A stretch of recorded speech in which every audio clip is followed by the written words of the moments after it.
కుమారి మాయావతి గారి ఆశీర్వాదంతో ఆగస్టు 8, 2021 నాడు నేను నల్గొండలో లక్షలాది మంది ప్రజల సమక్షంలో బహుజన్ సమాజ్ పార్టీలో జాయిన్ అయ్యి ఆ పార్టీ సభ్యత్వాన్ని నేను తీసుకున్నాను.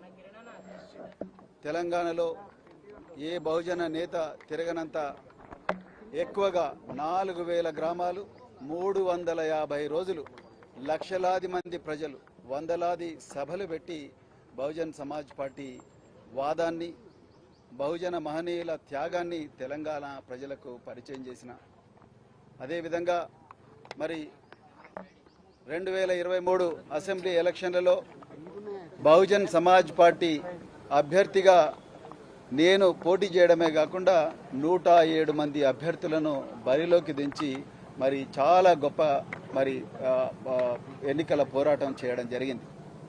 అయితే మరి మేము అనుకున్న ఫలితాలు రాలేదు. దాని తర్వాత మళ్ళీ పార్లమెంటు ఎన్నికలు వచ్చినాయి. పార్లమెంట్ ఎన్నికల్లో సందర్భంగా మరి పార్టీ ఆదేశాల మేరకు పార్టీ మరి మార్గదర్శకాల మేరకు ఇండియా అలయన్స్తో కాకుండా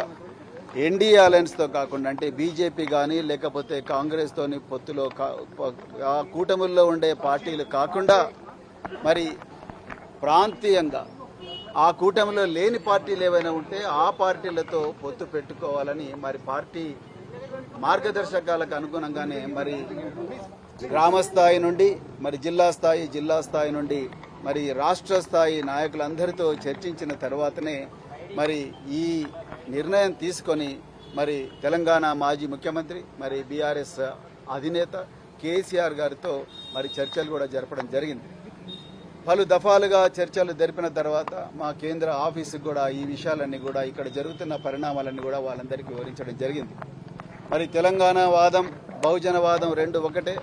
మరి తెలంగాణ ప్రయోజనాల కోసం మరి రాజ్యాంగాన్ని రక్షించుకోవడం కోసం కేంద్రంలో మరి బీజేపీ రాజ్యాంగాన్ని రద్దు చేస్తా అంటా ఉన్నది. 400 సీట్లు ఇవ్వండి, రాజ్యాంగాన్ని రద్దు చేస్తా అంటా ఉన్నది.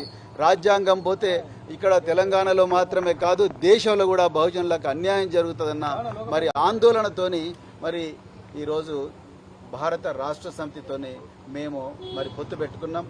వారు మాకు 2 సీట్లు కేటాయించడం జరిగింది.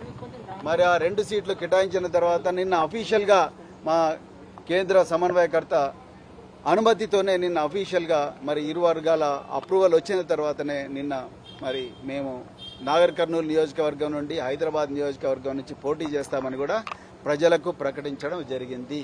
దాని తర్వాత విస్తృత కార్యకర్తల సమావేశం కూడా పెట్టడం జరిగింది. విధి విధానాల గురించి నిర్ణయించడం జరిగింది. కానీ అది తెలుసుకున్న మరి అది నచ్చని భారతీయ జనతా పార్టీ నరేంద్ర మోడీ ఇవాళ నాగర్ కర్నూలుకి వచ్చిండు, నిన్న హైదరాబాద్లో ఉన్నాడు.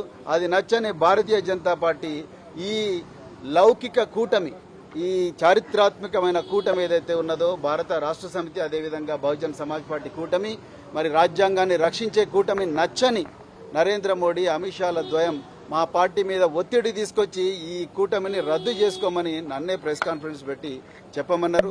నాకు అది ఇష్టం లేదు. ఎందుకంటే మరి బహుజన్ సమాజ్ పార్టీ మాన్యశ్రీ కాన్షీరామ్ గారి నుంచి బైంజీ కుమారి మాయావతి గారి నుంచి నేటి దాకా మరి నా దాకా మేమందరం కూడా ఈ బహుజనవాదం డాక్టర్ బిఆర్ అంబేద్కర్, మహాత్మా జ్యోతిరావు పూలే, సంత నారాయణ గురు మరెందరో మహనీయుల ఆలోచనల వల్ల ప్రభావితమైన మేము ఒక్కసారి మాట ఇస్తే తప్పేది ఉండదు. పొత్తు ధర్మం, కష్టాలైనా నష్టాలైనా అందరూ కలిసిపోవాలి, ఒకరికొకరు సహాయం చేసుకోవాలి. సో అదే విధంగా ఇద్దరు నడవాలి, ఎన్ని ఒడిదుడుకులు వచ్చినా కూడా నడవాలన్నదే పొత్తు ధర్మం. ఆ విధంగానే ఒప్పందం కుదిరింది. కానీ దురదృష్టవశాత్తు ఆ ఒప్పందాన్ని రద్దు చేసుకోమని ప్రెస్ కాన్ఫరెన్స్ పెట్టమని చెప్పేసి నాకు ఆదేశాలు వచ్చినాయి. కానీ ఆ ఆదేశాలు నేను అమలు చేయదలుచుకోలేదు. ఎందుకంటే పొత్తు ధర్మంలో భాగంగా నేను కూడా మరి 26 సంవత్సరాల పోలీసు సర్వీసు దేశం కోసం ప్రాణ త్యాగానికి కూడా సిద్ధమయ్యి నేను పనిచేసిన మరి బహుజన్ సమాజ్ పార్టీలో చేరినా కూడా ఎలాంటి రాజీపడని పోరాటం నేను సాగించి పార్టీ భావజాలాన్ని నేను గ్రామ ప్రజల్లోకి రాష్ట్ర ప్రజల్లోకి మోసుకొనిపోయినా. కానీ అలాంటి వ్యక్తిని నేను ఒకసారి మరి ఒక పార్టీ రాష్ట్ర అధ్యక్షుడిగా మాట ఇచ్చిన తర్వాత ఈ బీజేపీ చేసే కుట్రలకు బీజేపీ రాజ్యాంగాన్ని రద్దు చేయాలన్న కుటిల పన్నాగాలకు తలొగ్గి నేను చేస్తే ఈ దేశంలో బహుజన ప్రజలకు నేను అన్యాయం చేసిన వాడిని అవుతా. అందుకొరకే నేను మరి ఈరోజు నేను రాజీనామా బహుజన్ సమాజ్ పార్టీ సభ్యత్వానికి నేను రాజీనామా చేయడం జరిగింది.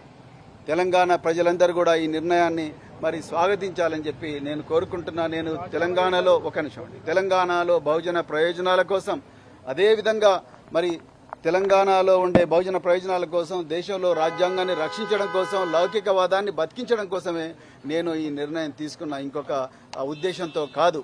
మరి నాకు ఇంత చక్కటి అవకాశం 2.5 సంవత్సరాలు నన్ను సొంత తమ్మునిగా భావించి నాకు అవకాశం ఇచ్చిన బహన్జీ కుమారి మాయావతి గారికి నా హృదయపూర్వక పాదాభివందనాలు తెలుపుతున్నా. అదేవిధంగా తెలంగాణ నా తోడుగా ఉన్న మరి ఎండనక వాననక రేయనక పగలనక నాతో పాటు తిరిగిన ప్రతి కార్యకర్తకు కూడా నేను హృదయపూర్వక పాదాభివందనాలు తెలుపుతున్నాను. ఇప్పటికి కూడా నేను బహుజనవాదినే, నా గుండెల్లో బహుజనవాదం ఎప్పుడు కూడా ఉంటుంది. కానీ ఒక్కటి మాత్రం చెప్తున్నా, నేను ఎలాంటి ఒత్తిళ్లకు తలొగ్గను.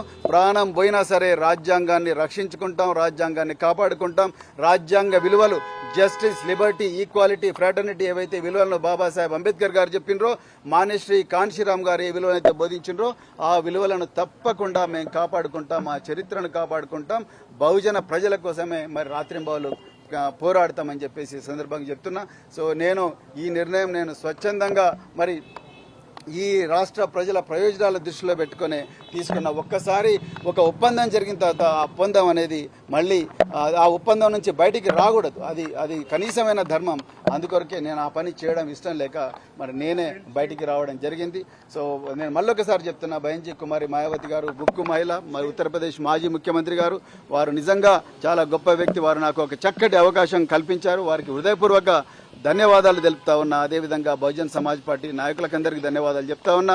మరి నేను త్వరలోనే నా శ్రేయోభిలాషులు, అదేవిధంగా నా అభిమానులు, నాతో కలిసి నడవాలనుకున్న అందరు వ్యక్తులతోని ఒకసారి సమావేశం జరిపి నేను అప్పుడు నా రాజకీయ భవిష్యత్తు మీద నిర్ణయం తీసుకోబోతున్నా అని చెప్పేసి చెప్తున్నా. మరి ఇంత చక్కటి అవకాశం ఇచ్చిన మీడియా మిత్రులందరికీ కూడా హృదయపూర్వక ధన్యవాదాలు తెలుపుతా. గురించి మరి మేము కేసీఆర్ గారితో ఇంతసేపు చర్చించడం జరిగింది.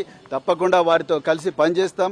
నిజానికి మరి ఆ రోజు ఆ నిర్ణయంతోనే మరి బహుజనవాదం, తెలంగాణవాదం రెండు ఒకటే ఈ పార్లమెంట్ ఇంకంలో కలిసి పోరాడాలని నిర్ణయించుకొని ఆ రోజు కేసీఆర్ గారితో మరి బహుజన్ సమాజ్ పార్టీ పొత్తు పెట్టుకునే విధంగా ఒప్పందం కూర్చుకోవడం జరిగింది. ఇప్పుడు మరి ఎవరు బీజేపీ తీసుకొస్తున్న ఒత్తిళ్ల వల్ల ఆ పొత్తును మళ్ళీ నేనే నా స్వయాన నేను ప్రకటించడం అంటే, నేను ఈ దేశంలో మరి ఏవైతే రాజ్యాంగ వ్యతిరేక శక్తులు ఉన్నాయో ఆ రాజ్యాంగ వ్యతిరేక శక్తులకు ఊతమిచ్చినట్టు అవుతుంది. ఆ పని నేను చేయదలుచుకోలేదు. తప్పకుండా రాబోయే రోజుల్లో మేము కేసీఆర్ గారితో మరి బీఆర్ఎస్తో కలిసి పనిచేస్తామని చెప్పి ఈ సందర్భంగా చెప్తున్నాను. అది బహుజన్ సమాజ్ పార్టీ వాళ్ళు నిర్ణయిస్తారు, నేను చెప్పలేను. నేను ఆల్రెడీ రాజీనామా చేశాను. తప్పకుండా నడుస్తాం. అది నేను నా అభిమానులతోని, అదేవిధంగా నా శ్రేయోభిలాషులతోని, నాతో పాటు ఇన్ని సంవత్సరాలు కలిసి నడిచిన మిత్రులందరితోని కలిసి ఒక సామూహికంగా నిర్ణయం తీసుకొని అప్పుడు నిర్ణయం తీసుకుంటాం. Thank you very much.